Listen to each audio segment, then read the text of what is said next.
রাসূল আকরাম সাল্লাল্লাহু আলাইহি সাল্লাম এতটা সৌন্দর্যময় ছিলেন যেন রূপা দ্বারা নবীজির দেহটাকে গঠন করা হয়েছে। কি দ্বারা? রূপা। মা বোনদের পেটে যখন সন্তান থাকবে নবীজিকে নিয়ে ভাববে, সিনেমা নাটক না দেখে নবীজিকে যেন রূপা দ্বারা তার দেহটাকে সাজানো হয়েছে। এক নাম্বার, নবীজির মাথা মুবারক। তিরমিজি শরীফের 3637 নাম্বার হাদিস, 3637 আর কি 3637। কানান নবী সাল্লাল্লাহু আলাইহি ওয়াসাল্লাম দখমার রাসি। নবীজি সাল্লাল্লাহু আলাইহি সাল্লামের মাথাটা তুলনামূলক একটু বড় ছিল, একদম ছোট ছিল না, দেখতে খুব চমৎকার ছিল। এমন ভাবে আল্লাহ তার মাথাটাকে সাজিয়েছেন। দ্বিতীয়, মাথার মধ্যে চুল কেমন ছিল? একটা কিতাব আছে, নাম জাওয়াইদুল মুসনাদ, 944 নাম্বার হাদিস। এই হাদিসের মধ্যে আসছে, কানা রাসূলুল্লাহ সাল্লাল্লাহু আলাইহি ওয়াসাল্লাম কাসীরা শা'রির রাসি।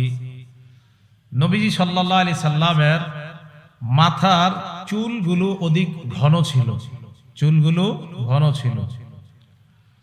3 নাম্বার, চুলগুলা দেখতে কেমন ছিল? মুসলিম শরীফের 2347 নাম্বার হাদিস। আমাদের মাদ্রাসার পাঠ্যপুস্তক অনুযায়ী লা বিল জাদিল কাতিতি, নবীজির চুল মুবারক একবারে কোকড়ানো ছিল না, ওয়ালা বিসাবতি, একদম লম্বাও ছিল না। নবীজির চুল মুবারক কোকড়ানো ছিল না, লম্বাও ছিল না। তাহলে কেমন ছিল? আল জামিউস সগীর 6452 নাম্বার হাদিসে আসছে, কানা রাসূলুল্লাহ সাল্লাল্লাহু আলাইহি ওয়াসাল্লাম রাজিলা শা'রি। নবীজির চুল মুবারক গুলো এমন সুন্দর ছিল, হালকা ঢেউ খেলতো মাথার মধ্যে চুলগুলো। এই চুলের মধ্যে স্মৃতি হতো কিভাবে? নবীজি নিজে কাটতে চাইতেন না, স্মৃতি হয়ে গেলে নবীজি স্মৃতি কাটতেন। এটাও আল জামিউস সগীর হাদিস নাম্বার 6475 নাম্বার হাদিস। ইনিন ফারাকাত আকিকাতুহু ফারাকা, চুলগুলা যদি এমনি এমনি স্মৃতি কাটতো, ফারাকা, তাহলে নবীজি স্মৃতি কাটতেন চুলের মধ্যে মাছ থেকে। ওয়া ইল্লা ফালা, অন্যথায় স্মৃতি কাটতেন না, অন্যথায় স্মৃতি কাটতেন না, না হয় স্মৃতি কাটতেন নবী সাল্লাল্লাহু আলাইহি ওয়াসাল্লাম। মুসলিম শরীফের 2344 নাম্বার হাদিসের মধ্যে আসছে, নবীজি সাল্লাল্লাহু আলাইহি সাল্লামের সামনের চুল মুবারক এবং সামনের 2-1টা দাড়ির ব্যাপারে আসছে। قد شمط رأس رسول الله صلى الله عليه وسلم قد شمط مقدم رأس رسول الله صلى الله عليه وسلم ولحيته। আল্লাহ নবীর চুল মুবারকের সামনে এবং দাড়ির সামনের কিছু পাকা ছিল, সামনে এবং দাড়ির কিছু পাকা ছিল। মোট 18টা, কয়টা? 17 বা 18টার মতো। এখন এই চুলগুলা যে পাকা ছিল, সব সময় বোঝা যাইতো না যে চুল এরকম পাকা ছিল। তাহলে বোঝা যাইতো কিভাবে? হাদিসের মধ্যে আসছে, কানা ইদা দাহনা লাম ইয়াতাবায়্যান, নবীজি যখন তেল ব্যবহার করতেন তখন সাদা চুলগুলা দেখা যাইতো না, তেল দিলে তখন আর সাদা চুল দেখা যাইতো না। ওয়া ইদা কানা শাইসা রাসুহু, চুলগুলা যখন অগোছালো হতো, তাবায়্যানা, তখন সামনের এবং দাড়ি সাদা, এইগুলা স্পষ্ট হয়ে যাইতো। তো বেশি ছিল না। নবীজি সাল্লাল্লাহু আলাইহি সাল্লামের ইন্তেকাল পর্যন্ত অনেকের অভিমত 18টা সাদা, তার 63 বছরে মাত্র 18টা। তো রাসূল আকরাম সাল্লাল্লাহু আলাইহি সাল্লামের চুল মোবারক সামনে যদি তেল দিয়ে রাখতো তাহলে বোঝা যাইতো না সাদা। আর যদি তেল ছাড়া অনেক সময় দেখা যেত চুল যদি অগোছালো হইতো, আশ্রাইতো না, যদি এমন হইতো যে চুল কোনো কারণে সামনে আসছে, তখন বোঝা যাইতো যে 2-1টা পাকা আছে। এই হলো নবীজির চুলের অবস্থা। 4 নাম্বার, নবীজি সাল্লাল্লাহু আলাইহি সাল্লামের চুল কতটুকু রাখতেন? 3টা কথা মনে রাখবেন। 1 নাম্বার ওয়াফরা, 2 নাম্বার লিম্মা, 3 নাম্বার জুম্মা। ওয়াফরা বলা হয় 2 কানের অর্ধেক পর্যন্ত চুলকে বলা হয় ওয়াফরা। 2 কান এবং 2 কাঁধের মাঝামাঝি পর্যন্ত চুলকে বলা হয় লিম্মা। কাঁধ পর্যন্ত প্রলম্বিত চুলকে বলা হয় জুম্মা। এক নাম্বার ওয়াফরাহ, মুসলিম শরীফের হাদিস 2338 নাম্বার হাদিস, 2338 নাম্বার হাদিস। এই হাদিসের মধ্যে আসছে কানা শারু রাসূলিল্লাহি সাল্লাল্লাহু আলাইহি ওয়াসাল্লাম ইলা আনসাফি উযুনাইহি, রাসূল আকরাম সাল্লাল্লাহু আলাইহি সাল্লামের চুল মুবারক ছিল দুই কানের অর্ধেক পর্যন্ত, এটাকে বলা হয় ওয়াফরাহ। বুখারী শরীফের বর্ণনা 5905 নাম্বার হাদিস। এই হাদিসের মধ্যে আসছে কানা শারু রাসূলিল্লাহি সাল্লাল্লাহু আলাইহি ওয়াসাল্লাম বাইনা উযুনাইহি ওয়া কাতিফি, নবীজি সাল্লাল্লাহু আলাইহি ওয়াসাল্লামের চুল মুবারক দুই কান এবং দুই কাঁধের মাঝামাঝি পর্যন্ত ছিল, এটাকে বলা হয় লিম্মা। কানের অর্ধেক পর্যন্ত এটাকে বলা হয় ওয়াফরাহ, দুই কান এবং দুই কাঁধের মাঝামাঝি পর্যন্ত এটাকে বলা হয় লিম্মা। সহিহ বুখারীর বর্ণনা 5904 নাম্বার হাদিসের মধ্যে আসছে কানা ইয়াদরিবু শারু রাসূলিল্লাহি সাল্লাল্লাহু আলাইহি ওয়াসাল্লাম মানকাবাইহি, কখনো কখনো আল্লাহর নবীর চুল মুবারক কাঁধ পর্যন্ত চলে যেত, এটাকে বলা হয় জুম্মা। তাহলে সবচেয়ে বড়টাকে জুম্মা, এরপরে যেটা একটু ছোট এটাকে বলা হয় লিম্মা, এরপরে একটু ছোট এটাকে বলা হয় ওয়াফরাহ। এই ছিল রাসূল সাল্লাল্লাহু আলাইহি সাল্লামের চুল মুবারকের অবস্থা। 5 নাম্বার আলোচনা, রাসূল আকরাম সাল্লাল্লাহু আলাইহি সাল্লামের চেহারা মুবারক কেমন ছিল। সহিহ বুখারী হাদিস নাম্বার 3549 নাম্বার হাদিস। এই হাদিসের মধ্যে আসছে কানা রাসূলুল্লাহি সাল্লাল্লাহু আলাইহি ওয়াসাল্লাম আহসানান নাসি ওয়াজহা, দুনিয়ার মধ্যে যত মানুষ আল্লাহ বানিয়েছেন সমস্ত মানুষের মধ্যে আমার নবীর চেহারা মুবারকটা আল্লাহ সবচেয়ে সুন্দর বানিয়েছেন। চেহারা মুবারক সবচেয়ে সুন্দর, রাসূল আকরাম সাল্লাল্লাহু আলাইহি সাল্লামের চেহারাটা আল্লাহ এত সুন্দর বানাইছেন। বিসমিল্লাহ। এই চেহারা মুবারকটা কত সুন্দর ছিল আর একটা বর্ণনা আমরা দেখি, এটা শুনলে আমরা বুঝতে পারবো। তিরমিজি শরীফ হাদিস নাম্বার 3638 নাম্বার হাদিস, 3638। লাম ইয়াকুন বিল মুকালসাম, নবীজি সাল্লাল্লাহু আলাইহি ওয়াসাল্লামের চেহারা মুবারকটা একদম গোল ছিল না, একদম গোল ছিল না। কানা ফিল ওয়াজহি তাদবীরুন আবিয়াদ মুশরাবুন, চেহারাটা হালকা গোলের দিকেও ছিল তবে পুরাপুরি গোল ছিল না, একদম গোল ছিল না, বাকি অনেকটা গোলাকৃতির কিন্তু পুরাপুরি না। তো মা বোনদের যখন সন্তান সম্ভব হবে ওনাদেরকে বলবেন নবীজিকে এইভাবে কল্পনা করতে। তো রাসূল আকরাম সাল্লাল্লাহু আলাইহি সাল্লামের চেহারা মুবারক একবারে গোল ছিল না, অনেকটা গোলাকৃতির এমন একটা ভাব নবীজির চেহারা মুবারকের মধ্যে ছিল। মুসলিম শরীফ 2344 নাম্বার হাদিস। এই হাদিসের মধ্যে আছে এক ব্যক্তি প্রশ্ন করলেন ওয়াজহুহু মিসলুস সাইফ, আল্লাহর নবীর চেহারা মুবারক কি তরবারির মতো সুন্দর ছিল?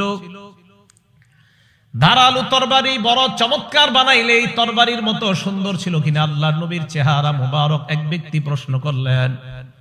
সাহাবা জবাব দিলেন লা বাল কানা মিসলা শামসি ওয়াল কমার, আল্লাহর নবীর চেহারা মুবারক আকাশের চন্দ্র এবং সূর্যের মতো উজ্জ্বল ছিল। তাহলে তরবারির মতো না, বরং চন্দ্র এবং সূর্যের মতো উজ্জ্বল ছিল। তিরমিজি শরীফের 2811 নাম্বার হাদিস। এই হাদিসটা মনে রাখবেন, জাবির ইবনে সামুরা রাদিয়াল্লাহু তাআলা আনহুর বর্ণনা। নবীজির সাহাবা তিনি বলেন রাআইতু রাসূলুল্লাহি সাল্লাল্লাহু আলাইহি ওয়াসাল্লাম, আমি আল্লাহ নবীর চেহারা মুবারকের দিকে তাকাইলাম, নবীর দিকে তাকাইলাম, তাকানোর পর ফাজালতু আনজুরু ইলা রাসূলিল্লাহি ওয়া ইলাল কমার, আমি আল্লাহ নবীর দিকে একবার তাকাই আবার আকাশের চাঁদের দিকে তাকাইতে লাগলাম। জাবির ইবনে সামুরা বলেন ওয়াল্লাহি হুয়া আহসানু ইনদি মিনাল কমার, আল্লাহর কসম আল্লাহর নবীকে আমার কাছে চন্দ্রের চাইতে সুন্দর মনে হয়েছে। আল জামিউস সগীর হাদিস নাম্বার 6475 নাম্বার হাদিসের বর্ণনা, ইয়াতালাল্লা ওয়াজহুহু তালাদুল কমারি লাইলাতাল বাদরি, পূর্ণিমার চাঁদের রাতে চন্দ্রটা যেমন সুন্দর দেখা যায় আল্লাহ নবীর চেহারা মুবারকটা পূর্ণিমার চাঁদের মতো এমন সুন্দর লাগতো। আকাশের পূর্ণিমার চাঁদটা যেমন সুন্দর রাসূল আকরাম সাল্লাল্লাহু আলাইহি সাল্লামের চেহারা মুবারকটা এত সুন্দর করে আল্লাহ বানিয়েছেন। এগুলো 5 নাম্বার কথা, চেহারা নিয়ে আলোচনা। 6 নাম্বার, রাসূল আকরাম সাল্লাল্লাহু আলাইহি সাল্লামের কপাল কেমন ছিল? এটাও আল জামিউস সগীর হাদিস নাম্বার 6475 নাম্বার হাদিস। কানা রাসূলুল্লাহ সাল্লাল্লাহু আলাইহি ওয়াসাল্লাম ওয়াসিআল জাবিন। নবীজির কপাল মোবারক প্রশস্ত ছিল। কপাল কি ছিল? প্রশস্ত, অন্যদের চাইতে প্রশস্ত ছিল। দেখলে আল্লাহ রাসূলকে নেতৃত্ব দিতে পারেন, দেখলেই নবীজিকে এমনটা মনে হইতো। এইগুলো কপালের কথা 6 নাম্বার। 7 নাম্বার, কপালের নিচে দেখেন ভুরু আছে, আসেনি? এই যে ভুরু 7 নাম্বার। এটা আল জামিউস সগীরের মধ্যে আছে 6475 নাম্বার হাদিসের বর্ণনা। হাদিসের মধ্যে আছে কানা রাসূলুল্লাহ সাল্লাল্লাহু আলাইহি ওয়াসাল্লাম আযাজ্জাল হাওয়াজিব। আল্লাহর নবীর ভুরু মুবারক গুলা ছিল ঘন, সরু ছিল। মিন গায়রি করনিন, 2 ভুরুর মাঝখানে ফাঁকা ছিল, একটা আরেকটার সাথে মিলিত ছিল না। এবার তাকান, বাইনাহুমা ইরকুন, 2 ভুরুর মাঝখানে একটা রগ ছিল। ইউদিরুল গদব, আল্লাহর নবী যখন রাগ করতেন, রাগ করলে 2 ভুরুর মাঝখানের রগটা ফুলে যাইত।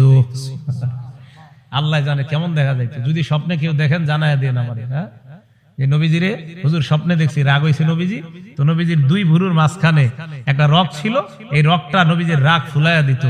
নিশ্চিত আমার নবীরে বড় চমৎকার লাগতো ওই সময়, যে নবীজি সাল্লাল্লাহু আলাইহি সাল্লামের এই জায়গার আপনার একটা রগ, এটা ফুলে উঠতো। এগুলো 7 নাম্বার, 2 ভুরু। 8 নাম্বার, নবীজি সাল্লাল্লাহু আলাইহি সাল্লামের চোখ মুবারক দেখেন, এই চোখ, এটাও আল জামিউস সগীরের মধ্যে ইমাম সুয়ুতি রাহমাতুল্লাহি আলাইহি আনছেন, 6475 নাম্বার হাদিসের মধ্যে আনছেন। তিনি বলেন রাসূল আকরাম সাল্লাল্লাহু আলাইহি সাল্লামের এই চোখ মুবারকের বর্ণনা উনি এইভাবে দিলেন, আশকালাল আইনাইন। আল্লাহ নবী সাল্লাল্লাহু আলাইহি সাল্লামের চোখের এই পাশগুলা দিয়ে, এইগুলা দিয়ে একটু লালিমা লালিমা ভাব ছিল, আবার দীর্ঘ ছিল। দেখলেই মনে হতো, চোখটার দিকে তাকাইলেই মায়া মায়া লাগতো। চোখের দিকে তাকাইলে কি লাগতো? মায়া লাগতো। একটা কিতাব আছে সহিহুল আদাবিল মুফরাদ, নাসিরউদ্দিন আলবানী রাহমাতুল্লাহ আলাইহি লেখা। এই কিতাবের 988 নাম্বার হাদিস এখানে আসছে, কানা রাসূলুল্লাহ সাল্লাল্লাহু আলাইহি ওয়াসাল্লাম আযীমাল আইনাইন। আল্লাহর নবীর 2 চোখ মুবারক আল্লাহ এমন ভাবে সাজিয়েছেন, জান্নাতের মধ্যে হুরদের চোখ যেমন ডাগর ডাগর চক্ষু বিশিষ্ট হুর আল্লাহ বানিয়েছেন, আমার নবীর 2 চোখ আল্লাহ দুনিয়াতে থাকতে ডাগর ডাগর চোখ বানিয়ে দিয়েছেন। 2 চোখ মুবারক ছিল ডাগর ডাগর চক্ষু বিশিষ্ট, আযীমাল আইনাইন। তিরমিজি শরীফের বর্ণনা 3638 নাম্বার হাদিসের বর্ণনা, কানা রাসূলুল্লাহ সাল্লাল্লাহু আলাইহি ওয়াসাল্লাম আদআজাল আইনাইন।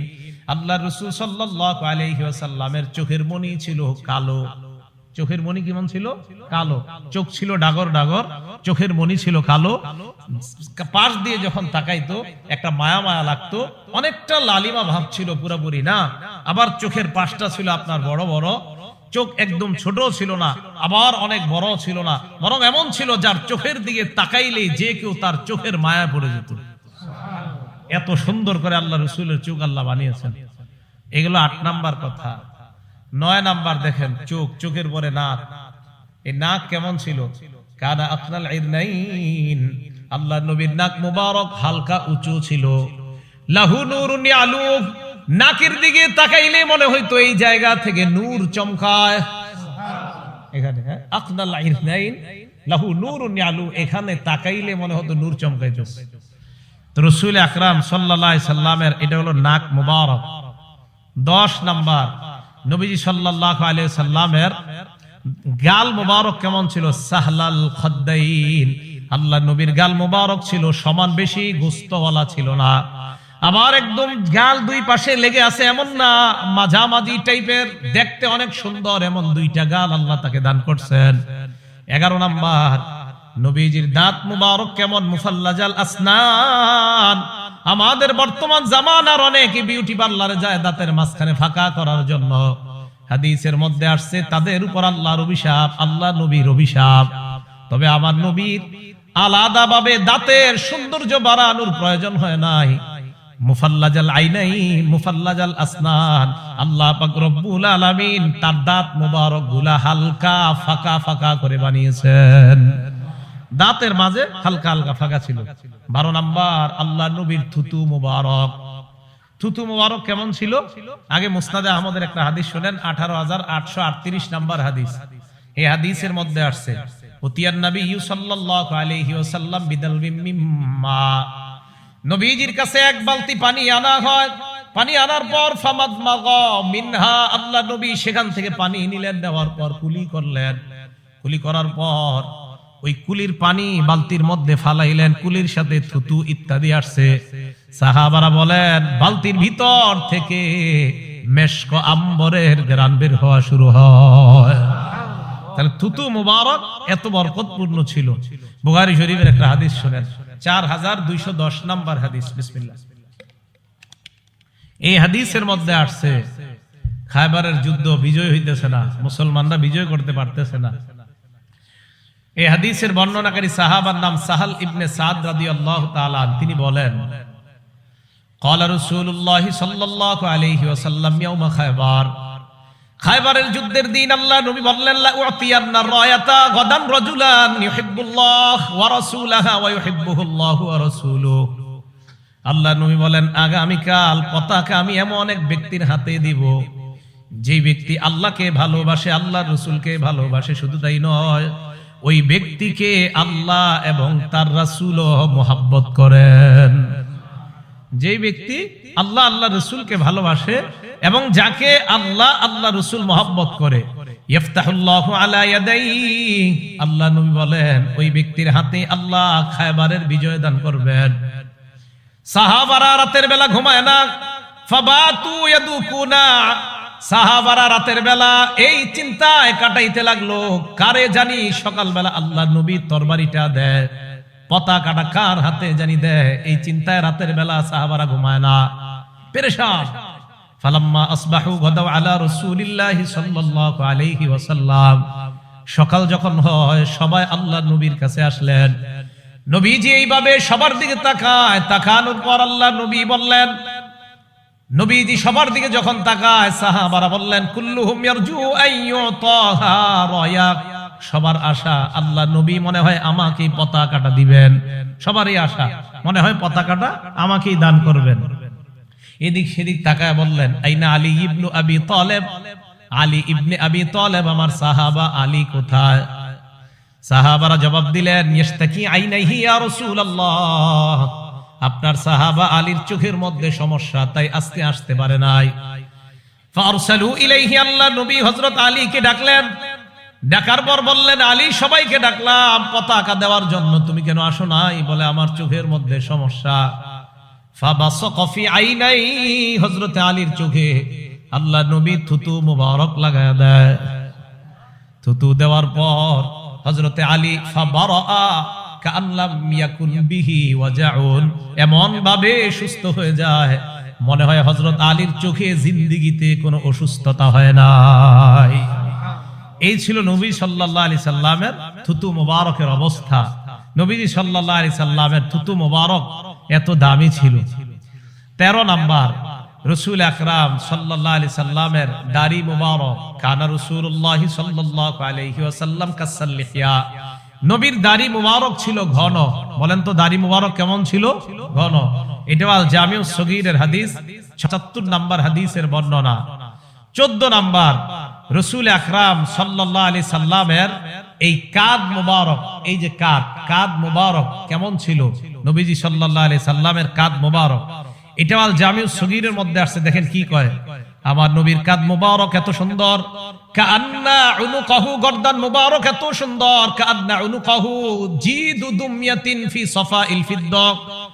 হাদিসের মধ্যে আসছে নবীর গর্দান মুবারক এত সুন্দর, মণি মুক্তা রূপার একটা প্লেটের মধ্যে রাখলে যেমন চকচক করে, আমার নবীর গর্দান মুবারকটা আল্লাহ এমন ভাবে সাজিয়ে দিয়েছেন। এটা হলো গর্দান মুবারকের অবস্থা। 15 নাম্বার, আল্লাহ নবীর সাহাবা বলেন, মুসলিম শরীফের 2344 নাম্বার হাদিসের বর্ণনা, রাআইতুল খাতামা ইনদা কাতিফিহি, নবীজির কাঁধ মুবারকের এই জায়গায় পিঠের উপরের অংশে দেখলাম মিসলাবাইদাতিল হামামা, কবুতরের ডিমের মতো একটা ছোট্ট কি জানি দেখা যায়। জিজ্ঞাসা করলাম এটা কি? নবী জবাব দিলেন এটাই হলো নবুয়তের মোহর, এটাই হলো মোহরে নবুয়ত। কাঁধ মুবারকের নিচে পিঠের উপরে আল্লাহ পাক কবুতরের ডিমের মতো আল্লাহ নবীর মোহরে নবুয়ত লাগায় দেয়। এই জায়গায় নবুয়তের মোহরটা আল্লাহ লাগিয়ে দিয়েছেন। 16 নাম্বার, নবীজির বুক মুবারক, হাদিসে আসছে কানা রাসূলুল্লাহ সাল্লাল্লাহু আলাইহি ওয়াসাল্লাম আরিয়া সাদিয়াইন, এই বুকের দুই পাশে পশম ছিল না, আর বুক ছিল খুব সরু। হাদিসের বর্ণনা কানা রাসূলুল্লাহ সাল্লাল্লাহু আলাইহি ওয়াসাল্লাম আরিদাস সাদরি, নবীজির বুক ছিল সরু, নবীজির বুক ছিল আপনার এই প্রশস্ত, আর বুকের দুই পাশে বেশি পশম ছিল না।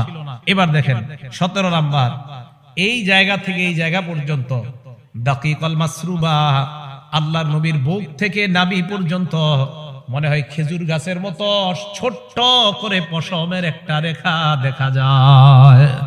এখান থেকে এই পর্যন্ত উপরে তেমন পশম ছিল না এই দুই বুকের এই দিক দিয়া। আর পেট কেমন ছিল? পেট এটাও আল জামিউস সগীরের মধ্যে আসছে 6475, এটা 52 না 75 নাম্বার হাদিসে আসছে। পেটের ব্যাপারে আসছে সাওয়া আল বাতনি ওয়াস সদরি, পেট এবং বুক ছিল সমান সমান, আমগো মতো পেট বড় হয় নাই। হ্যাঁ, পেট আর বুক ছিল সমান সমান। হ্যাঁ, আপনারা জিমে যান না, আমার নবীরে ফলো করেন, জিমেও যাওয়া লাগবে না। এশার নামাজের আগে খানা খান, খানা খাওয়ার পর এশার নামাজ পড়েন, 2 রাকাত সুন্নত পড়েন, 3 রাকাত বিতির পড়েন, আরো 8 রাকাত পড়েন। নবী সারা বছর 8 রাকাত তাহাজ্জুদ পড়তেন। এই 8 রাকাত পড়ার পর আপনি ঘুমায়া যান, আপনার পেট জীবনও বাড়বে না। আপনি তো খান রাত 11টায়, খাইয়ে বাস পেট তো আপনারই বাড়বে।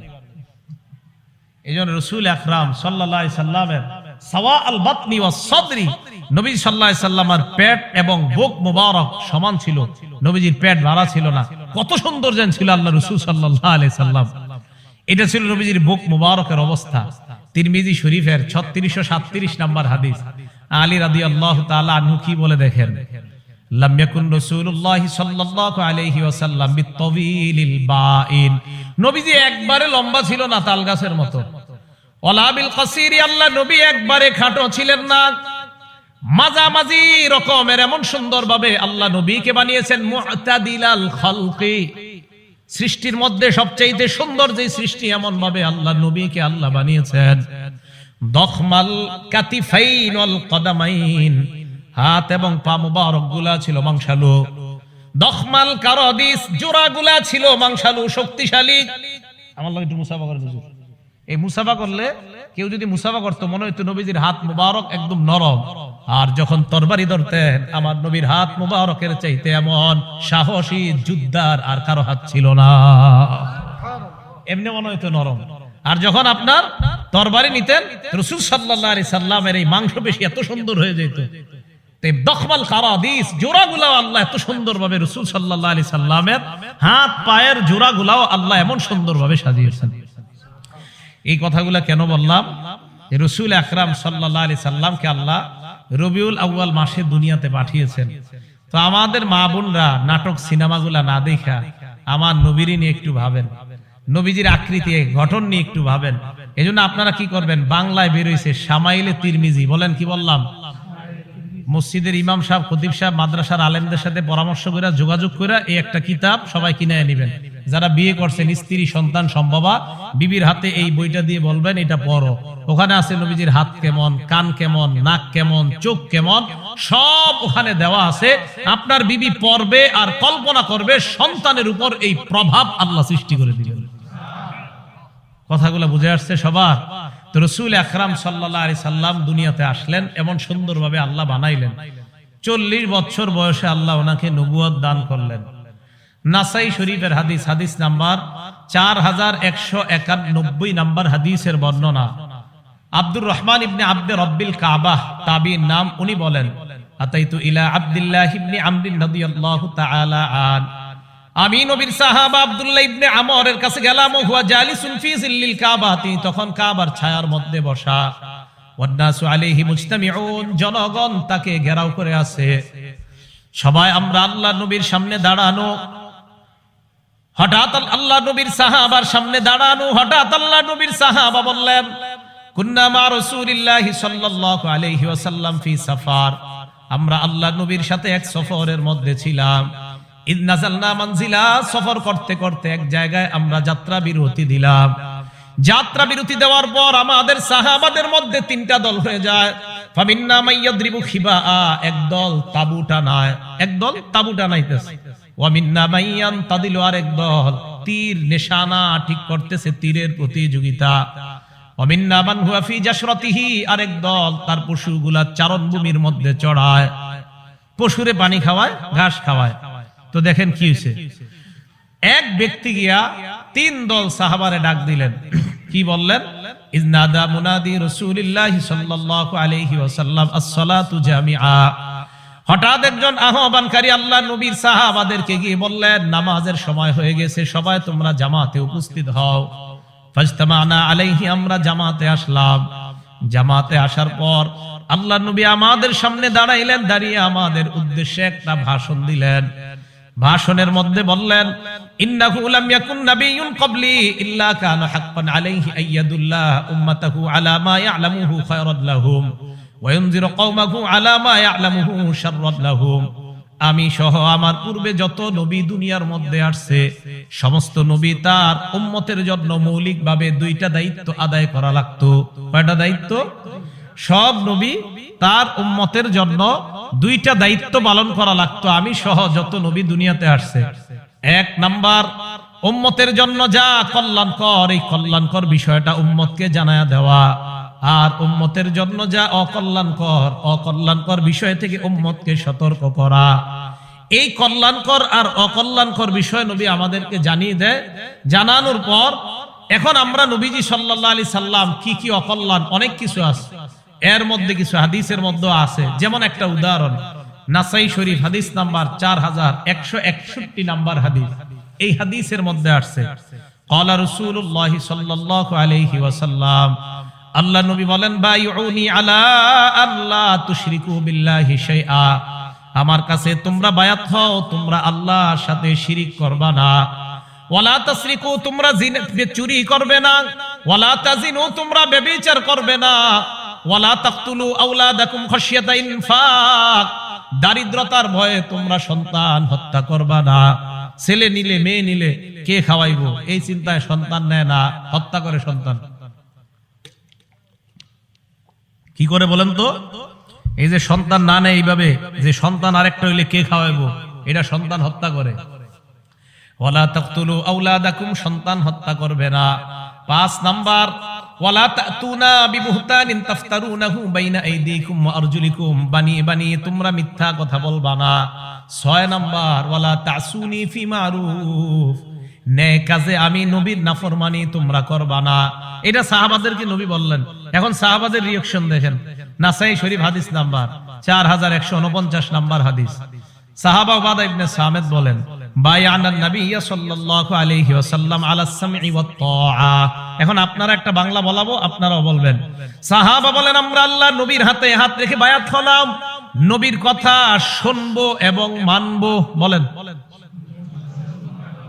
নবীর কথা শুনবো এবং মানবো, এটা সাহাবারা বললেন। এবার দেখেন কি কয়, ফিল ইউসরি ওয়াল উসরি, আমার অনুকূলে হলেও নবীর কথা মানবো, আমার প্রতিকূলে হলেও মানবো, আমার পক্ষে হলেও মানবো, আমার বিপক্ষে হলেও মানবো। ওয়াল মানশাতি ওয়াল মুকরাহি, সুখেও নবীর কথা মানবো, দুঃখেও নবীর কথা মানবো। ওয়া আন লা নুনাজি আল আমর আহলা, যোগ্য ব্যক্তি যদি যোগ্য আসনে বসে যায় তার বিরোধিতা আমরা করব না। ওয়া আন নাকুমা বিল হাক্কি হাইসু কুন্না লা নাখাফু বিল্লাহি নাওমাতা লাইম, আল্লাহর রাস্তায় হক কথা বলতে গিয়ে কোন নিন্দুকের নিন্দাকে ভয় করব না। এই মর্মে আমরা আল্লাহ নবীর হাতে বায়াত হলাম। আমরা নবীর কাছে বায়াত হলাম, নবীর কথা আমরা শুনবো, নবীর কথা আমরা মানবো। তাহলে আমরা সবাই এই কথায় অঙ্গীকারাবদ্ধ, নবীর কথা শুনবো এবং নবীর কথা মানবো। তাহলে নবীরে আল্লাহ পাঠাইলেন। আবার নবী আমাদের নবুয়ত পাওয়ার পর নবী জানায়া দিলেন, প্রত্যেক নবীর 2 দায়িত্ব, কল্যাণকর বিষয়ে জানায়া দেওয়া, অকল্যাণকর বিষয় থেকে সতর্ক করা। চুরি করা অকল্যাণকর, জিনা করা অকল্যাণকর, ব্যভিচার অকল্যাণকর, হত্যা অকল্যাণকর, এই সব বিষয়গুলা জানাইলেন। আবার আমরা অঙ্গীকার করলাম, হুজুর আমরা আপনার হাতে বায়াত হইলাম, বায়াত হয়ে অঙ্গীকার করলাম আমরা কোনো অন্যায় কাজ করব না। এবার দেখেন আল্লাহ কোরআনে কি বলে সূরা হাশরে, মা আতাকুমুর রাসূলু ফাখুযু, নবী তোমাদেরকে যা দেয় তা তোমরা গ্রহণ করো, ওয়া মা নাহাকুম আনহু ফান্তাহু, নবী যা থেকে নিষেধ করে তা থেকে তোমরা বিরত হও। আল্লাহ বললেন নবী যা দেয় তা গ্রহণ করো, নবী যা থেকে নিষেধ করে তা থেকে বিরত হও। এবার আমার আপনার প্রশ্ন, নবী আমাদেরকে কি দিয়েছেন? যেটা দিয়েছেন এটা আমরা গ্রহণ করব।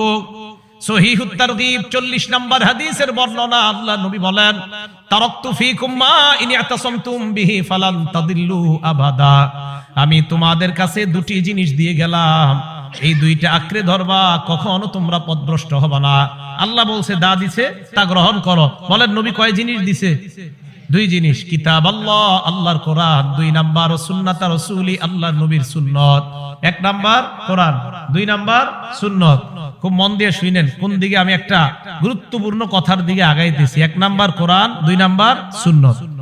এখন বুঝা গেল আমরা কোরআন সুন্নাহ মানবো, আর কোরআন সুন্নাহ থেকে আমরা সব শিখবো কোনটা কল্যাণকর আর কোনটা অকল্যাণকর। ইবনে মাজাহ হাদিস নাম্বার 11, এই হাদিসের বর্ণনাকারী জাবের রাদিয়াল্লাহু তাআলা আন, তিনি বলেন আন জাবির ইবনে আব্দুল্লাহ রাদিয়াল্লাহু তাআলা আন, জাবির ইবনে আব্দুল্লাহ বলেন কুন্না ইনদান নবী সাল্লাল্লাহু আলাইহি ওয়াসাল্লাম, আমরা আল্লাহর নবীর সামনে আছি, নবীজি আমাদের সামনে আসলেন, খত্ত রাসূলুল্লাহ, খত্ত নবী একটা লম্বা দাগ দিলেন, দাগ দেওয়ার পর খত্ত খত্তাইনি আন ইয়ামিনি, ডানে 2টা দাগ দিলেন, ও খত্ত খত্তাইনি আন শিমালি, বামে 2টা দাগ দিলেন। আবার নবী আসলেন, আসার পর মাঝে একটা দাগ দিলেন, ডানে 2টা দাগ দিলেন, বামে 2টা দাগ দিলেন, দেওয়ার পর সুম্মা ওয়াদা ইয়াদাহুন নবী সাল্লাল্লাহু আলাইহি ওয়াসাল্লাম ফিল খাত্তিল আওসাত, আল্লাহ নবী তার হাত মুবারক মাঝখানের রাস্তার মাঝখানের দাগের উপর রাখলেন। বলেন তো দাগ কি একটা দিছে না অনেকগুলা? অনেক, কিন্তু রাখছে কোনটার উপর? মাঝখানে। মাঝখানের দাগে হাত রাখার পর নবী বললেন হাযা সাবিলুল্লাহি মুস্তাকিমা, এটাই হলো আল্লাহর সোজা রাস্তা, এটা হলো আল্লাহর সোজা রাস্তা তথা কোরআন সুন্নাহর রাস্তা। এটাই তো কোরআন সুন্নাহর রাস্তা একটা, এটা সিরাতে মুস্তাকিম। আশেপাশের রাস্তা সব শয়তানের রাস্তা, প্রত্যেক রাস্তা এক শয়তান দাঁড়ায়া দাঁড়ায়া আমাকে আপনাকে আহ্বান করে। বলেন কোরআন সুন্নাহর রাস্তার নাম কি? সিরাতে মুস্তাকিম। তাহলে কোরআন সুন্নাহর রাস্তা হলো মাঝের রাস্তাটা, আশেপাশের রাস্তাগুলো শয়তানের রাস্তা। কল্যাণকর আর অকল্যাণকর বিষয় জানবো থেকে? কোরআন সুন্নাহ থেকে। আর কোরআন সুন্নাহ অনুযায়ী চলবো যেই রাস্তা, ওই রাস্তাটার নামে সিরাতে মুস্তাকিম। ইবনে মাজার 12 নম্বর হাদিস, যে মূল কথাটা আমি যেটা বলার জন্য চাইতেছিলাম, এই কিছু ওই কথার দিকে আসলাম এখন।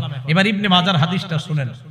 এই হাদিসের বর্ণনাকারী মিকদাম ইবনে মাদি কারব রাদিয়াল্লাহু তাআলা, তিনি বলেন রাসূল আকরাম সাল্লাল্লাহু আলাইহি সাল্লাম ইরশাদ করেন ইউশিকুর রাজুল মুত্তাকিয়ান আলা আরিকাতি, শের জামানায় কিছু মানুষ কোরআন পড়তে পড়তে এত বড় গবেষক হবে, হওয়ার পর সিংহাসনের মধ্যে বসা থাকবে আর ভাব ধরবে আমার চাইতে বড় পণ্ডিত আর দুনিয়ায় কেউ নাই, শুধু কোরআন পড়তে পড়তে অনেক বড় গবেষক হয়ে গেছে কোরআন। এবার ওই ব্যক্তির সামনে আমি আপনি আমরা কেউ গেলাম, যাওয়ার পর হাদিস পেশ করলাম, ইউহাদ্দাসু বিহাদিসিন মিন্নি, আমার হাদিস তার সামনে যখন পেশ করা হয়, ওই ব্যক্তি বলবে বাইনানা ওয়া বাইনাকুম কিতাবুল্লাহ, আমাদের মাঝে তোমাদের মাঝে আল্লাহর কোরআন থাকতে হাদিসের কি প্রয়োজন? আওয়াজ দিয়ে বলেন নাউজুবিল্লাহ। কোরআন থাকতে হাদিসের কি প্রয়োজন? বলেন আমগো কাছে নবীজি কি শুধু কোরআন দিছে না কোরআন সুন্নাহ? না, আবার আল্লাহ কইছে নবী যা দিছে এটা গ্রহণ করো। নবী দিছে কয় জিনিস? কোরআন এবং সুন্নাহ। এখন আমরা ওই কোরআন ওয়ালার কাছে যখন গিয়ে হাদিস পেশ করব, সে বলে আমাদের কাছে কোরআন থাকতে হাদিসের কি দরকার? এখন সে যুক্তি দেয় ফামা ওয়াজাদনা ফীহি মিন হারামিন হারামনা, কোরআনের হারাম হারাম মানলেই হয়, ওয়ামা ওয়াজাদনা ফীহি মিন হালালিন ইস্তাহলালনা, কোরআনের হালাল হালাল মানলেই হয়, কোরআনের হালাল কোরআনের হারাম মানলেই তো, হাদিসের কি দরকার? নবীজি বলেন তার মুখের উপর তখন বলে দিবা আলা ওয়া ইন্নামা হাররামা রাসূলুল্লাহ মিসলু মা হাররামাল্লাহ, নবী যা হারাম করে, নবীর হারাম করাটা আল্লাহর হারামের মতো বিধিবদ্ধ হয়ে যায়। তাহলে আমার নবীর হারাম, আমার নবীর হালাল, আল্লাহর হালাল আল্লাহর হারাম, এটার যেমন গুরুত্ব, আমার নবীর করা হালাল হারামেরও ঠিক তেমন গুরুত্ব। কোরআন এবং সুন্নাহ, না শুধু কোরআন? সবাই বলেন শুধু কোরআন না কোরআন সুন্নাহ? আচ্ছা, কোরআন শুধু কেন মানা যাবে না? শুধু কোরআন কেন মানলে ঝামেলা কি? শুধু কোরআন যদি মানতে যান হাদিস ছাড়া কি ঝামেলা হইতে পারে? সূরা নিসা আছে, আল্লাহ বলেন আউযু বিল্লাহি মিনাশ শাইতানির রাজীম ফানকিহু মা তাবা লাকুম মিনান নিসা। পরেরটার কইলাম না, কি বলেন হুজুররা? তোমরা নারীদের মধ্যে যারে পছন্দ হয় বিয়ে করো। যাকে পছন্দ হয় কি করো? মানে কি প্রেম করে? না না না না, মা বাবা দেখাবে, পছন্দ করবেন, বিয়ে করবেন। তাহলে বলেন তো সূরা নিসা কি আছে? বিয়ে করো। বাংলাটা বললেন, একটা জিনিস বুঝার আছে, বিয়ে করো। সূরা নূরের মধ্যে আছে ওয়া আনকিহুল আয়ামা মিনকুম ওয়াস-সালিহিনা মিন ইবাদিকুম ওয়া ইমাইকুম। নারী পুরুষদের মধ্যে যাদের বিয়ে হয় না, যারা বিয়ে করে নাই, তোমরা তাদেরকে বিয়ে করায়া দাও। সূরা নিসা আছে বিয়ে করো, সূরা নূরে আছে বিয়ে করাও। দুইটা বাংলা শুধু বলেন, বিয়ে করো, বিয়ে করাও। আলেমরা ছাড়া অন্যরা বলেন তো বিয়ে করো, বিয়ে করাও। বলেন তো সূরা নিসায় কি আছে? বিয়ে করো। আর সূরা নূরে আছে বিয়ে করাও। এখন কিভাবে বিয়ে করো, কিভাবে বিয়ে করাও, এটা কোরআনের কোন আয়াতে আছে? আল্লাহ শুধু বলছে বিয়ে করো, আল্লাহ বলছে বিয়ে করাও। স্বামী একজন ছেলে একটা মেয়েকে বলবে এত লক্ষ টাকা দেন মোহর বেবাদ। আব্দুর রহমানের মেয়েকে আমি 1.5 লক্ষ টাকা দেন মোহরের বিনিময়ে আমি বিয়ের প্রস্তাব করলাম। এই যে কথাগুলা কোরআনের কোন আয়াতে লেখা আছে? কোরআনে আছে বিয়ে করো, কোরআনে আছে বিয়ে করাও। পদ্ধতি কোরআনের মধ্যে নাই, এটা আছে হাদিসের মধ্যে। অতএব কোরআন বুঝতে হলে হাদিসের বিকল্প নাই। শুধু কোরআন যারা বলবে যে শুধু কোরআনই চলে, হাদিসের দরকার নাই, এই যে একটা বিপদে বললাম। যে ব্যক্তি কোরআনের পণ্ডিত, এরে বলবেন আপনার আব্বা আম্মার বিয়েটা যে পদ্ধতিতে হয়েছে, এই পদ্ধতিটা কোরআনের কই লেখা আছে? কথা বুঝে আসছে? এটা কোরআনের কোথাও লেখা নাই। এবার আরেকটা আছেন, আল্লাহ বলেন সূরা আপনার হজের একদম 17 পারা শেষ পৃষ্ঠা, ইয়া আইয়ুহাল্লাযীনা আমানুর কাউ ওয়াসজুদু। হে ঈমানদারগণ, তোমরা রুকু করো, সিজদা করো। কি করো? কিভাবে? এটা কোথাও লেখা নাই। সিজদা করো কিভাবে? কোথাও লেখা নাই। ফজরের নামাজ পড়ো কিভাবে? নামাজ পড়ো, ফজর 2 রাকাত ফরজ, এটা কোরআনের কোথাও লেখা নাই। যোহরের নামাজ 4 রাকাত ফরজ, কোরআনের কোথাও লেখা নাই। আসর 4 রাকাত ফরজ, কোরআনের কোথাও লেখা নাই। মাগরিব 3 রাকাত ফরজ, কোরআনের কোথাও লেখা নাই। এশার নামাজ 4 রাকাত ফরজ, কোরআনের কোথাও লেখা নাই। যারা বলে কোরআন থাকতে হাদিসের প্রয়োজন নাই, তাদের টার্গেট হলো আপনাদেরকে তারা মসজিদ থেকে বের করে নামাজ থেকে দূরে সরাইতে চায়। কারণ এরা এক সময় আপনার ওই গুরু ঠাকুররা আপনারে বলবে কি জানেন? এক সময় এই কোরআনে নামাজ পড়ো আছে, রুকু করো আছে, সেজদা করো আছে, তুই মসজিদে গিয়ে যেই নিয়ম করছো এটাকে আছে, তো আপনিও বলবেন না? অলরেডি ফেসবুকে এই জাতীয় দাওয়াত চলতেছে। তাহলে বলেন কোরআনে আছে রুকু করো, কিভাবে করো? হাদিসে। বলবেন আপনারা কোরআনে আছে রুকু করো, কিভাবে? কোথায় আছে? কোরআনে আছে সিজদা করো, কিভাবে? কোথায় আছে? কোরআনে আছে বিয়ে করো, কিভাবে? এটা কোথায় আছে? কোরআনে আছে বিয়ে করাও, কিভাবে করাবা? কোথায় আছে? তাহলে শুধু কোরআন না শুধু সুন্নাহ, না কোরআন সুন্নাহ?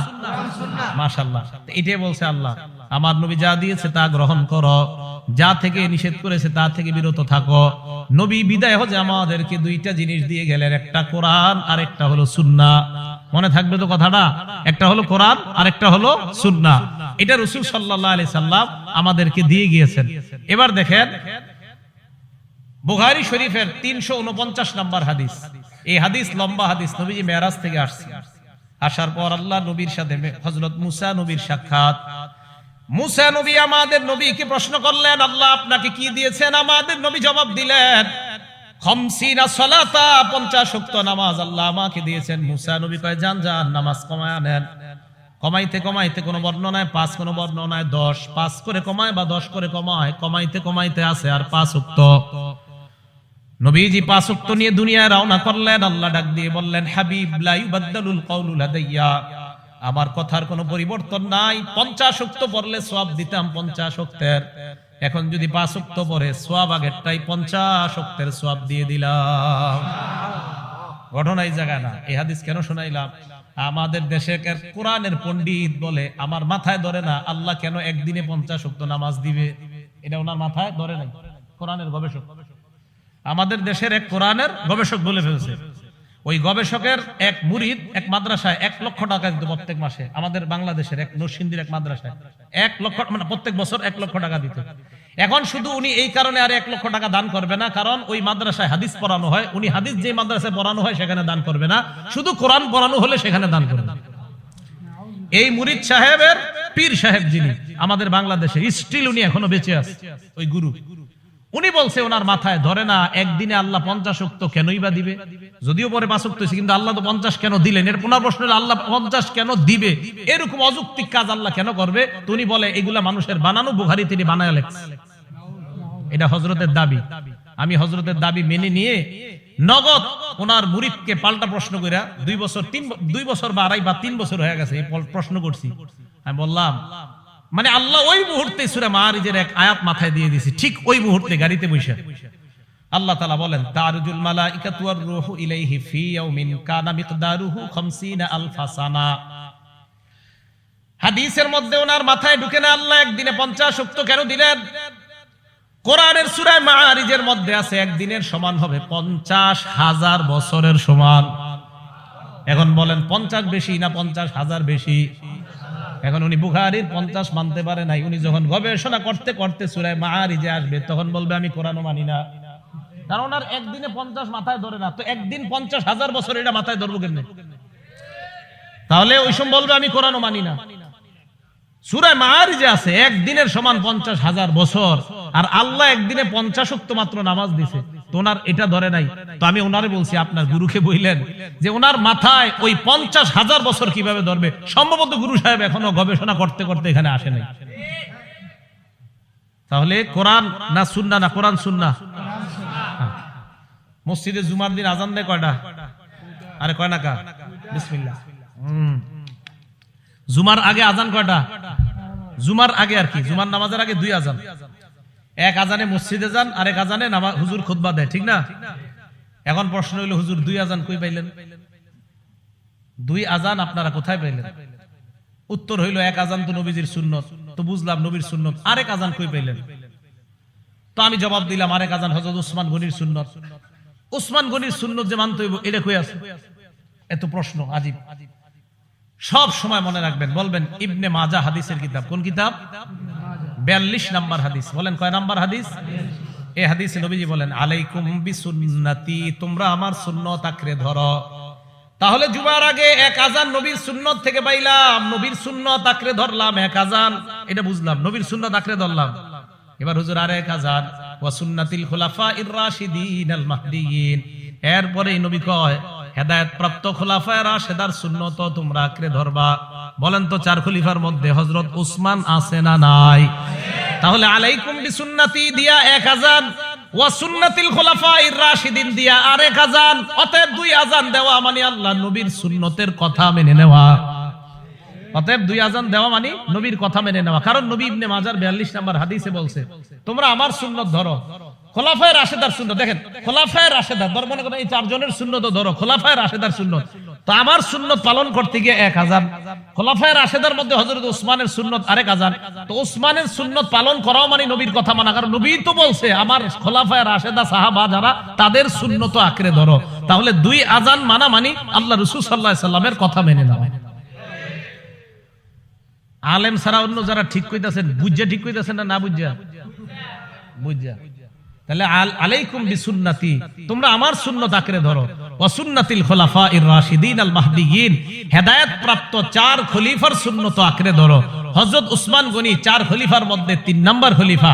তাহলে এক আজান এই সুন্নত নবীর সুন্নত থেকে পাই, আরেক সুন্নত হযরত উসমান গনির সুন্নত থেকে পাই। তাহলে বলেন তো আমরা ইসলামী শরীয়ত মানি কোরআন সুন্নাহ অনুযায়ী না শুধু কোরআন অনুযায়ী? সুন্নাহ অনুযায়ী। আর সুন্নতের সংজ্ঞাটা কি শুধু নবীর সুন্নত না সাহাবাদের সুন্নত? মাশাআল্লাহ ভাই, যদি বুঝা থাকেন তো অনেক ভালো কথা। তো রাসূল আকরাম সাল্লাল্লাহু আলাইহি সাল্লাম এবার কি বলে দেখেন। বুখারী শরীফ 7281 নাম্বার হাদিস, জাআত মালাইকাতুন ইলান নবী সাল্লাল্লাহু আলাইহি ওয়াসাল্লাম। আল্লাহর নবী ঘুমায়, একদল ফেরেশতা আল্লাহ নবীর কাছে আসছে। হযরত জাবেরের বর্ণনা, নবীজি ঘুমায়, একদল ফেরেশতা আল্লাহ নবীর কাছে আসছে। আসার পর এক ফেরেশতা কয় ইন্নাহু নাইম, তিনি তো ঘুমায়। আর এক ফেরেশতা কয় ইন্নাল আইনা নাইমা, তার চোখ ঘুমায়। ওয়াল কলবা ইয়াকযান, অন্তর জাগ্রত। আবার বলি নবীজি ঘুমায় রইছে, ফেরেশতারা নবীর সামনে। এক ফেরেশতা কয় তিনি তো ঘুমায়, আর এক ফেরেশতা কয় তার চোখ ঘুমায়, অন্তর জাগ্রত। এখন আপনারা বলেন তো আমি যে আপনাদের এই বুখারী হাদিস শোনাইতেছি আমি কেমনে শোনাইতেছি? নবী না ঘুমায় রইছে? হাদিসটা নবীর না? আরে নবীজির হাদিস না, তো নবীজি না ঘুমায় রইছে? হ্যাঁ মাশাআল্লাহ, কে কইছে এটা? কলব জাগ্রত। আপনি আলেম না তো? না, এই তো পাওয়া গেছে শ্রোতা একজন, আলেম ছাড়াও একজন বুঝছে। নবীর কলব তো জাগ্রত আছে, এই জন্য তো এই হাদিস আমরা জানতে পারছি। ফেরেশতা আসছে, আসার পর এক ফেরেশতা কয় তিনি তো ঘুমায়, আরেক ফেরেশতা কয় না, তার চোখ ঘুমায়, অন্তর ঘুমায় না। তো রাসূল আকরাম সাল্লাল্লাহু আলাইহি সাল্লাম ঘুমায় রইছে। এবার আরেক ফেরেশতা কয় ইন্নালি সাহিবিকুম হাযা মাসালা, এই ব্যক্তির একটা দৃষ্টান্ত আছে, ফাদরিবু লাহু মাসালা, তার দৃষ্টান্তটা দিয়ে দাও। ফেরেশতারা কয় এই যিনি ঘুমিয়ে রইছে ওনার একটা দৃষ্টান্ত আছে, এটা দাও তোমরা, এই দৃষ্টান্তটা বলো। এবার আরেক ফেরেশতা কয় ইন্নাহু নাইম, তিনি তো ঘুমায়। আরেক ফেরেশতা কয় ইন্নাল আইনা নাইমা ওয়াল কলবা ইয়াকযান, তার চোখ ঘুমায়, অন্তর ঘুমায় না। ফেরেশতারা বলতে লাগলেন মাসালুহু কামাসালি রাজুলিন বানা দার, তার দৃষ্টান্ত এমন ব্যক্তির মতো যেই ব্যক্তি একটা ঘর বানিয়েছে, ওয়াজআলা ফিহা মা'দুবাতান, ঘরের মধ্যে দস্তরখান বিছিয়েছে, দস্তরখানের মধ্যে সুস্বাদু খাবার, বাসাদাইয়া, একজন আহ্বানকারীকে বাহিরে পাঠিয়েছে আহ্বান করার জন্য, দস্তরখানের দিকে মানুষকে ডাইকা আনো।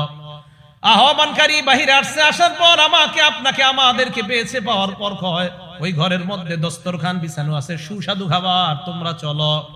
আমরা তার কথা বিশ্বাস করার ক্ষেত্রে দুই দল হয়ে গেলাম। এক দল আমরা বিশ্বাস করলাম, ঘরের মধ্যে গেলাম, যাওয়ার পর দস্তরখানের খাবার খাইলাম। হাদিসের বর্ণনা, এই ব্যক্তির কথা একদল মানছে, মানার পর আজাবাদ দাইয়া ওয়া দাখালাদ দার ওয়া আকালা মিনাল মা'দুবা, আহ্বানকারীর কথা বিশ্বাস করছে, ঘরে গেছে, দস্তরখানের খাবার খাইছে। আরেক দল তার কথা বিশ্বাস করে নাই, লাম ইয়াদখুলিদ দার, ঘরেও যায় নাই, ওয়া লাম ইয়াকুল মিনাল মা'দুবা, দস্তরখানের খাবারও খায় নাই। এটা বুঝছেন এতটুকু বাংলাটা? এক ব্যক্তি একটা ঘর বানাইছে, ঘরে দস্তরখান বিছিয়েছে, দস্তরখানে সুস্বাদু খাবার, এই খাবার সাজানোর পর আমি মনে করেন বানাইছি, তো বানানোর পর সুস্বাদু খাবার সাজানোর পর একজনকে পাঠাইলাম, যান যাদেরকে পাইবেন তাদেরকে বলবেন ঘরে মজা মজা খাবার আছে, তো যারা আসবে তারা খাবে, যারা আসবে না তারা খাইতে পারবে না। তো একজন বাহিরে এসে বলছে এই ঘরে দস্তরখান আছে, মজাদার খাবার আছে, তোমরা যারা এই মজার খাবার খাইবা তাহলে তোমরা ঘরে যারা ঢুকবা মজার খাবার খেতে পারবা, আর যারা ঢুকবা না তারা খাবার খেতে পারবা না। তো এখন একদল কথা বিশ্বাস করছে, আরেক দল করে নাই। এই ফেরেশতারা এই কথাগুলা বলতেছে। এখন এক ফেরেশতা কয় আউবিলুহা লাহু, এই যে দৃষ্টান্তটা দিলা, এই দৃষ্টান্তটা কিসের দৃষ্টান্ত, এটা একটু তাকে বইলা শোনায় দাও। এবার দৃষ্টান্ত শোনাইতে লাগলেন, কিভাবে দেখেন। ফেরেশতা বলতে লাগলেন ফাদ্দারু আল জান্নাহ, যে ঘরটা, ঘরের দৃষ্টান্ত হলো আল্লাহর জান্নাত। ঘর বানিয়েছেন আল্লাহ, জান্নাত সাজিয়েছেন আল্লাহ, দস্তরখান বিছিয়েছেন আল্লাহ, দস্তরখানের মধ্যে খাবার সাজিয়ে রাখছেন আল্লাহ। ফাদ্দাই মুহাম্মাদুন সাল্লাল্লাহু আলাইহি ওয়াসাল্লাম, আর যেই লোকটা ঘুমিয়ে আছেন উনি হলেন মুহাম্মদ সাল্লাল্লাহু আলাইহি ওয়াসাল্লাম। দিয়েছেন ওই দস্তরখানের দিকে মানুষকে দাওয়াত দেওয়ার জন্য। যেই মানুষগুলা তার ডাকে সাড়া দেয় তারাই জান্নাতে যাবে, যাওয়ার পর দস্তরখানের সুস্বাদু খাবার খেতে পারবে। আর যারা তার ডাকে সাড়া দিবে না তারা ঘরেও যেতে পারবে না, দস্তরখানের সুস্বাদু খাবার খেতে পারবে না। এবার আল্লাহ নবীর সামনে ওই ফেরেশতারা বলতে লাগলেন ফামান আতা মুহাম্মাদান সাল্লাল্লাহু আলাইহি ওয়াসাল্লাম ফাকাদ আতা আল্লাহ, যারা মুহাম্মদ সাল্লাল্লাহু আলাইহি ওয়াসাল্লামের আনুগত্য করে তারা আল্লাহর আনুগত্য করে। ওয়ামান আসা মুহাম্মাদান সাল্লাল্লাহু আলাইহি ওয়াসাল্লাম ফাকাদ আসাল্লাহ, আর যারা নবীর নাফরমানি করে তারা আল্লাহর নাফরমানি করে। বলেন তো শুধু কোরআন মানার নাম কি নবীর আনুগত্য, না কোরআন সুন্নাহ মানার নাম নবীর আনুগত্য? তাহলে যারা বলবে শুধু কোরআন মানি সুন্নত মানি না, এরা রাসূলকে মানে না, এরা আফাতুমিনুনা বিবাদিল কিতাব, কোরআনের কিছু মানে, ওয়া তাকফুরুনা বিবাদ, আর কিছু অস্বীকার করে আর দাবি করে মুসলমান। এরা মুসলমান না, মুনাফিক মার্কা শয়তান। এদের গুরুরা আবার দাড়ির দলিল কোরআনে পায় না বলে দাড়ি রাখে না। প্রায় কিছু গুরু রাখছে দাড়ি যারা শুধু কোরআন মানে, আর অনেক গুরুরা এবং অনুসারীরা দাড়ি রাখে না, কারণ দাড়ির কথা হাদিসে আছে কোরআনে নাই। ওই যে বললাম কোরআন পড়ে না, পড়লে কোরআনেই দাড়ির কথা পাইতো। কি কইলাম বলেন তো? কোরআন পড়লে দাড়ির কথা পাইতো। মুসা নবী গেছে হারুন নবীর রাইখা, যাওয়ার পর আল্লাহর কাছে গেছে, তো যাওয়ার পর আল্লাহ বললেন কি করছেন আপনি? কি হইছে? আপনার জনগণ তো শেষ হয়ে গেছে। কি হইছে? তা আল্লাহ বলে দিলেন আপনি আসার পর এরা বাছুর বানাইছে, বাছুরের পূজা শুরু করছে। তাই নাকি? হ্যাঁ।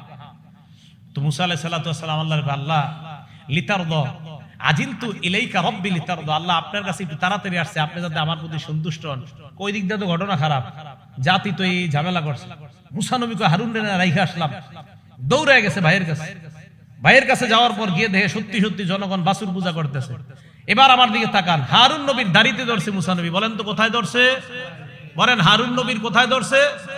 হারুন নবীর দাড়িতে ধরছে আর চুলে ধরছে। হারুন নবী বললেন, ইয়াবনা লা তাখুজ বিলিহিয়াতি ওয়ালা বিরাসি, ও আমার মায়ের পেটের সন্তান ভাই, মানে মায়ের ছেলে, ও মায়ের ছেলে, তুমি আমার দাড়ি আর চুল ধরো না। কোরআনের আয়াত ছিল বারায়, লা তাখুজ বিলিহিয়াতি, তুমি আমার দাড়ি আর চুল ধরো না। বলেন দাড়ি যে ধরো না, তাহলে দাড়ি কি নাই এটা ধরতে, না দাড়ি আছে বলে ধরতে নিষেধ করছে?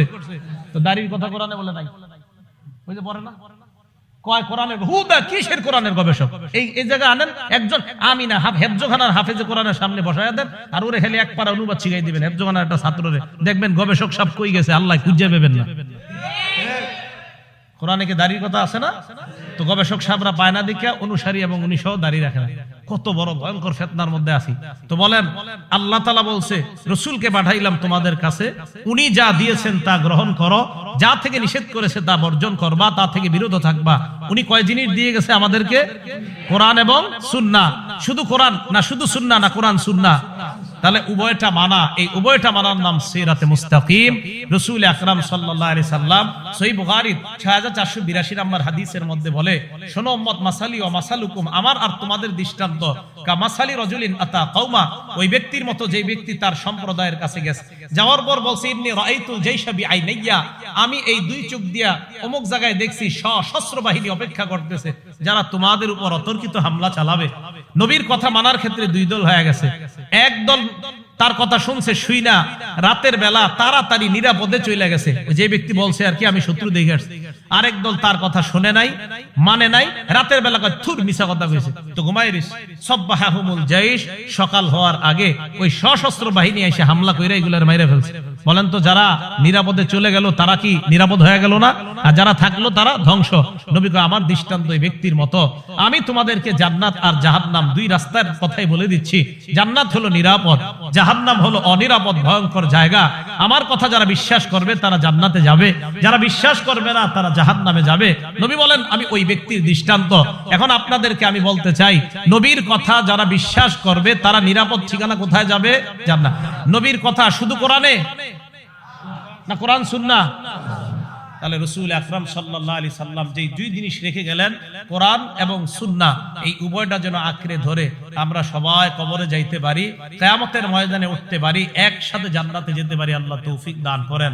আমিন। ওয়া আখিরু দাওয়ানা আনিল হামদুলিল্লাহি রাব্বিল আলামিন।